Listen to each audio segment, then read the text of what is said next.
말들, 네 발 달린 날쌔고도 섬세한 동물들. 녀석들은 겁 많은 사람보다도 경계심이 강하지만 애정을 나눈 상대에게는 꾸밈없는 충성심을 아낌없이 바치지.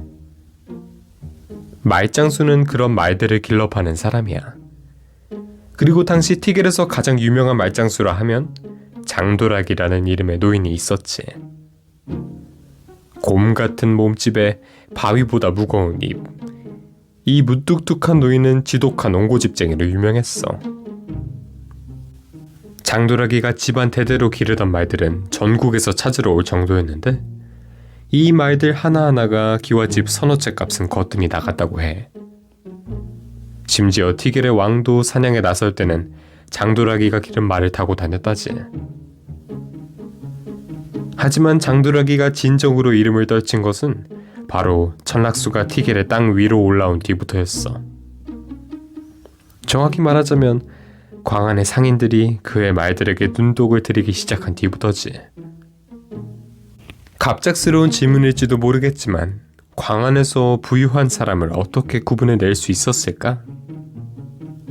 손가락에 걸린 금가락지의 수, 평소에 얼마나 많은 돈을 쓰고 다니는지,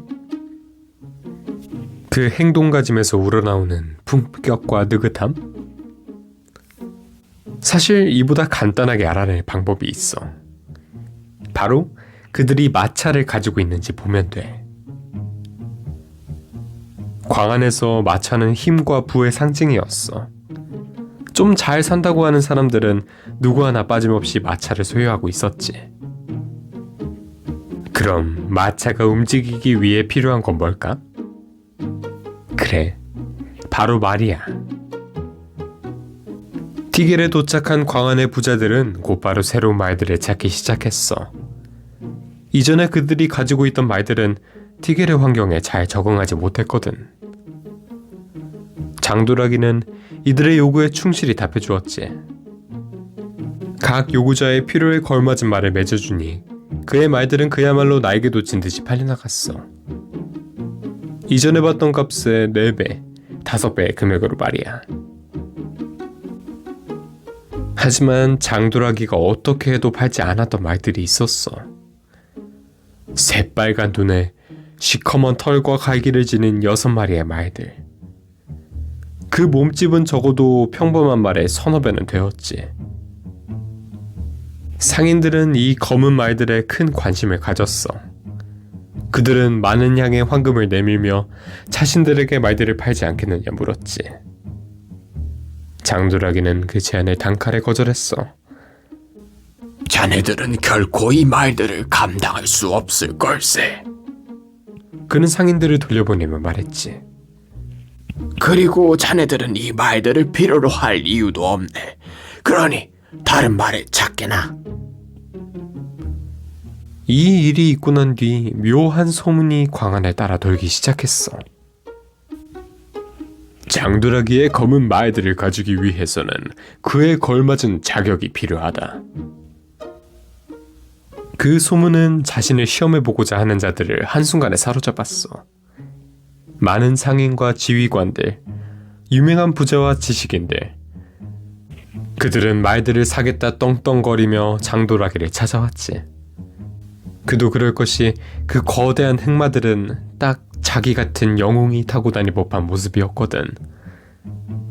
그들은 늙은 노인의 앞에 차례대로 서서 그들의 영웅스러움을 뽐내었어. 어떤 상인은 장도락이의 앞에 술에 가득 실린 금은 보화를 쏟아내었고, 어떤 지휘관은 수백 마리의 인형을 쓰러뜨린 전적을 늘어놓았고, 어떤 학자는 그에게 지혜와 재치로 가득 찬 이야기들을 들려주었지. 하지만 그때마다 장도락이는 씁쓸히 고개를 저을 뿐 결코 그의 말들을 넘겨주지 않았어. 그렇게 나날이 소문의 무게가 무거워지는 사이 장도락이에게 한 청년이 찾아왔어. 여리여리한 몸에 작은 키, 하인이나 입을 법한 밋밋한 복장에 어디에서나 볼 법한 평범한 얼굴.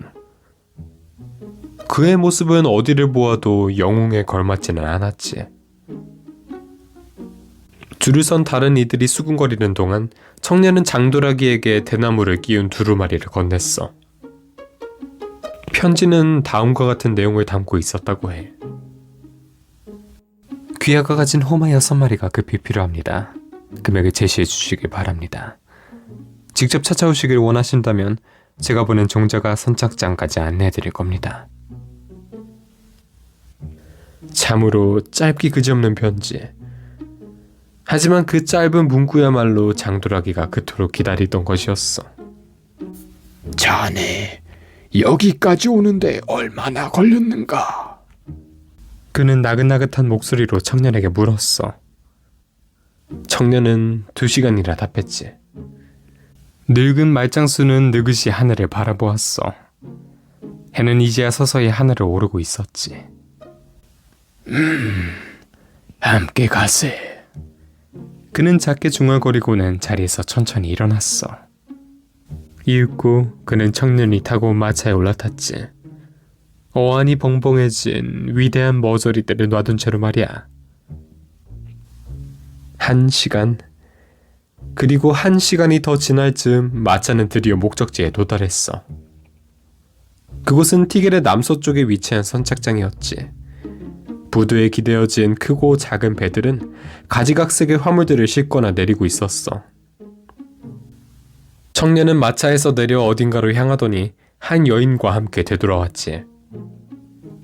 옅은 갈색의 피부를 가진 이국의 여인. 그녀는 장도라기에게 고개를 숙여 예의를 표했어.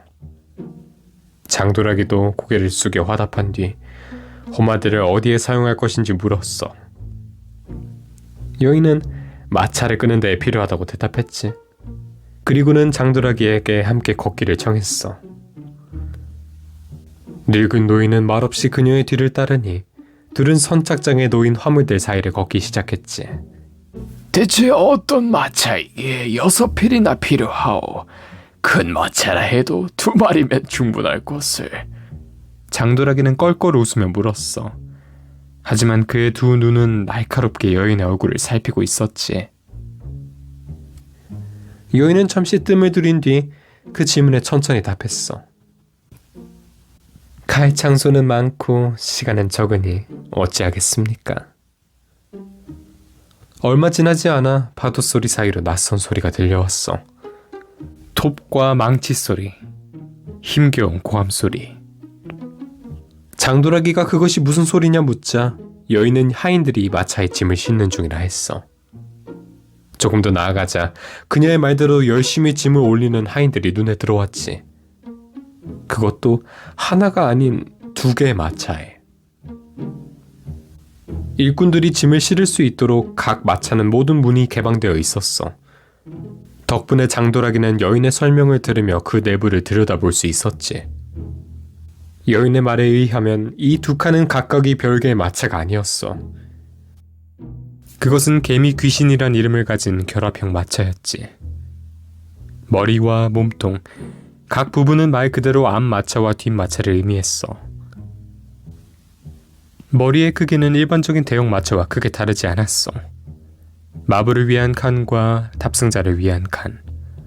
각 칸에 놓인 사다리를 올라타면 다락방에 깔린 침대에서 숙면도 취할 수 있었지. 마부가 앉는 조종석에는 말의 고삐를 매달기 위한 고정대가 달렸는데 이 2개의 긴 쇳덩이들은 벌레 주둥이처럼 날카로운 가시들이 붙어 있었어. 평소에 장도라기였다면 자신이 기르던 말들이 그 끔찍한 주둥이에 매달릴 것을 걱정했겠지. 하지만 그는 그저 납득했다는 듯이 고개를 끄덕거리고는 다음 마차에 시선을 옮기니 바로 개미 귀신의 몸통이었지. 몸통은 그 크기부터 머리와 남달랐어. 그것은 마치 저택 하나를 그대로 뜯어 바퀴 위에 올린 것만 같았지. 마차의 내부를 보고 싶다는 장도라기의 말에 여인은 흔쾌히 응했어. 그녀는 노인을 마차 안으로 초대해 각 칸을 어떻게 사용할지에 대해 설명해 주었어. 집무실과 응접실, 거기에 위아래로 나뉜 2개의 커다란 창고와 작은 취침실까지. 심지어 마차 한쪽에는 큼직한 화장실과 빗물을 담아두는 장치도 마련되어 있었어. 몸통의 앞부분에는 두꺼운 쇄골이가 튀어나와 있었는데 이것은 바로 머리와 이어지도록 하기 위한 연결고리였어.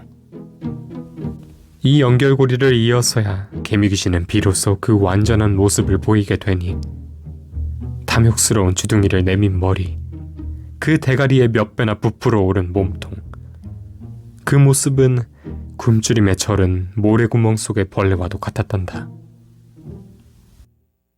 참으로 흉측한 마차로고. 그럼 이 마차를 못 자는 누구인가? 그 물음에 여인은 저택에서 데려온 늙은 마부를 앞으로 내세웠어. 그는 일생 동안 여인의 집안을 섬기던 자였지. 그러나 마부의 얼굴을 본 장도라기의 두 눈은 염려하는 눈빛을 띠기 시작했어. 그리고 그 염려는 여인의 새카만 눈동자를 마주친 순간 더욱더 색이 짙어졌지. 장도라기는 그녀에게 허가를 구했어. 마부에게 경고를 해줘도 되겠느냐고. 비록 내키진 않은 듯 하나 여인은 고개를 끄덕여 주었지. 이에 장도라기는 마부에게 다가가 한 이야기를 들려주었어. 아니, 이야기랄까? 어쩌면 노래라 할지도 모르겠구나. 먼 옛날 티겔은 전쟁의 나라였네. 땅은 점차 붉어졌고 하늘은 점점 더 노래졌고 이름 없는 언덕에서 죽어간 영혼들은 그 자식의 가슴 속에 흉터를 새겨놓았네. 나의 옛 조상 또한 그러한 자들이었으니 그들은 그들이 가진 것으로 무언가를 바꾸어 보려 했네. 허나 그들의 노력에서 태어난 것은 그들의 마음과 다를 바 없는 시커먼 증오였으니 그 증오는 전쟁을 멈추기는커녕 적과 황의 세상을 자신의 빛깔로 물들였네. 전쟁이 끝난 오랜 지금 그 증오는 여러 대의 후손을 남겼으니 사람의 피를 좋아하고 주인의 살까지도 탐하는 흉포와 마귀, 그것이 바로 호마라네. 종자의 입을 통해 옛 노래를 마친 장도라기는 마부의 손을 잡고 조심할 것을 당부했어. 그리고 그는 여인에게 말들을 며칠 이내에 보내주기로 약속했지. 며칠 뒤 수십 명에 달하는 군중이 선착장에 모여들었어. 그들은 이른 아침부터 이곳저곳을 기웃거리며 검은 말들이 어디 있는지 묻고 다녔지. 뱃사람들은 그들이 하는 이야기를 도통 이해하지 못했지만 며칠 전부터 짐을 싣기 시작한 큰 마차가 있다고 말해주었어. 이에 구경꾼들은 개미 귀신의 주변에 모여드니 그들은 큰 소란을 떨며 말들이 나타나기를 기다렸지. 1시간, 2시간, 이윽고 시간이 다 되자 멀리서 장도라기의 짐수레들이 모습을 보였어. 각 짐수레에는 약속대로 6개의 커다란 철창이 실려 있었지. 동시에 구경꾼들은 감탄사를 내뱉었어. 그 안에는 석탄보다도 시커먼 털을 가진 말들이 갇혀 있었거든. 그것들의 모습은 그들이 상상한 것보다도 훨씬 더 훌륭했어. 커다란 몸집과 반지르르하게 늘어진 꼬리. 과연 그 많은 사람들이 욕심을 낼 만한 말들이었지. 각 말의 머리에는 두꺼운 가죽 포대가 씌워져 있었는데 각각의 가죽 포대에는 말들이 스스로 벗을 수 없도록 무거운 사슬과 밧줄이 칭칭 감겨 있었어. 장도라기는 고삐를 건네기 전 마지막으로 마부에게 당부했지. 자신이 돌아오기 이전에 그 가죽 포대들을 절대 풀지 말라고 말이야. 이것들은 평범한 말들이 아닐세. 그는 두 눈을 부릅뜨고 말했지. 어떤 일이 있어도 이놈들에게 등을 돌리지 말게나. 아마 마부는 그 말을 한 귀로 흘려들었을 거야. 아무렴 구경꾼들의 부러운 시선에 어깨가 으쓱거리지 않을 수가 없었겠지. 가벼운 입에 삐뚤어진 충성심, 그 아무짝에도 쓸모없는 허세는 그에게 주어진 단 한 가지 경고조차도 쓸모없게 만들었단다. 장도라기가 계약서에 도장을 찍는 순간 마차 밖에서 큰 비명소리가 들려왔어. 그 비명도 잠시, 무쇠부도도 단단한 발굽이 바닥을 굴렀지. 마차에서 내린 이들은 일제히 동요할 수밖에 없었어. 구유에 처박힌 마부의 시체 위로 끔찍하고 처참한 음악이 울려 퍼지고 있었거든. 그 검은 말들은 어린 사냥과도 같이 신나게 펄쩍펄쩍 뛰었어. 발굽이 마부의 등과 허리를 내리찍을 때마다 연골이 꺾이고 뼈가 바스러지는 소리가 널리 퍼져나갔지. 피웃듯이, 조롱하듯이 붉은 피로 젖은 새빨간 이빨을 하늘 높이 드러내며 말들은 요란하게 울부짖었어. 구경꾼들이 공포에 질려 우왕좌왕하는 동안 놈들 중 하나가 마부의 목덜미를 물어 바닥에 내던졌고 쾅! 쾅! 그 잔인한 형제들은 신나게 그 머리를 걷어차고 짓밟았지. 악마가 기든 말들이다! 구경꾼들은 크게 외치며 달아났어. 사람을 먹는 악마가 말들에 깃들었다. 누군가는 말들을 죽여야 한다고 경고했고, 누군가는 병사들을 불러야 한다 큰 소리쳤고, 누군가는 구경꾼들이 말들을 놀라게 했을 거라며 온갖 헛소리를 늘어놓았지. 반면 오로지 침묵을 유지하는 세 사람이 있었으니 장도라기는 조용히 이마를 감싸 안았고, 종자는 공포에 질려 새파랗게 굳었고, 여인은 입을 틀어막은 채 어깨를 들썩였지. 우는 거냐고? 아니, 그녀의 눈에 눈물 따위는 고여있지 않았어. 다른 둘이 기억하기에 날카롭게 찢어진 두 눈에는 소름 끼치는 즐거움이 만연해 있었지. 양손으로 굳게 틀어막힌 입에서는 낮은 웃음소리가 조금씩 새어나왔고, 대체 저 말들의 주인은 누구요? 지켜보던 관중들 중 하나가 고함을 내질렀어. 그는 장도라기를 향해 성큼성큼 다가가더니 돌연 그의 탓을 해대기 시작했지. 보시오, 당신이 말을 우리들 중에 하나에게 넘겼더라면 이러한 참상이 일어났을 리는 없었을 것 아니오. 장도라기가 침묵을 유지하자 다른 구경꾼들도 저마다 불만을 터뜨리기 시작했어. 그들의 얼굴을 보아하니 모두 이전에 검은 말을 사러 온 자들이었지. 시선이 다른 곳에 쏠린 틈에 코에는 종자의 어깨에 손을 얹고 속삭였어. 선착장에서 가장 가까운 술집에 가서 그곳에 골아 떨어져 있는 새 마부를 데리고 오라고 말이야. 떠난 지 고작 10분도 채 지나지 않아 종자는 새 마부와 함께 되돌아왔어. 아니, 그에게는 마부라는 이름도 아깝구나. 어제 흘린 술이 그대로 말라붙은 외투, 흰 소금이 자글거리는 모자, 거기에다 바지의 진흙을 흠뻑 뒤집어 쓴 그 꼬락서니는 집 없는 술꾼이나 다름없었으니, 사내의 두 눈은 낯술로 인해 퀭하게 풀려 있었고, 뭉툭하게 튀어나온 코는 홍시처럼 새빨갛게 달아올라 있었어. 그의 성 조씨, 어미가 지은 이름은 방광이니 참으로 이름같이 생겨먹은 놈이었지. 그는 날뛰는 호마들을 보자마자 곧바로 허리춤에 손을 뻗었어. 손가락 하나가 끊겨나간 손에는 구렁이만큼이나 두꺼운 채찍이 쥐어져 있었지.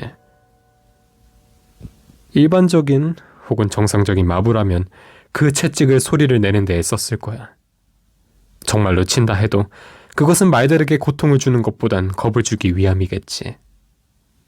하지만 이 방광이란 놈은 있는 힘껏 채찍을 휘둘렀어. 허공을 찢는 소리와 함께 예리한 쇳조각이 단단한 피부를 찢으니 호마들은 온몸을 파고드는 괴로움에 커다란 비명을 내질렀어. 한 번, 두 번, 세 번, 화약이 터지는 것보다 날카로운 채찍 소리에 구경꾼들의 소람도 차츰 줄어들어갔어. 장도라기 또한 차분히 그 모습을 지켜보았지. 20번, 30번, 40, 50. 상처에서 흘러나온 짙은 핏방울이 털을 온통 적실 즈음 말들은 땅바닥에 한 마리씩 주저앉기 시작했어. 76을 다 세고 나서야 마지막 말이 비틀거리며 쓰러졌고, 더 이상 말들에게 맞서 싸울 만한 기력이 남아있지 않자 방광은 드디어 채찍을 거두었어. 그 누구도 입을 뻥끗하지 못했지.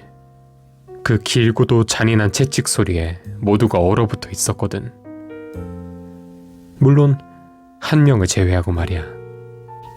이 중에 우두머리는 어느 놈인가요?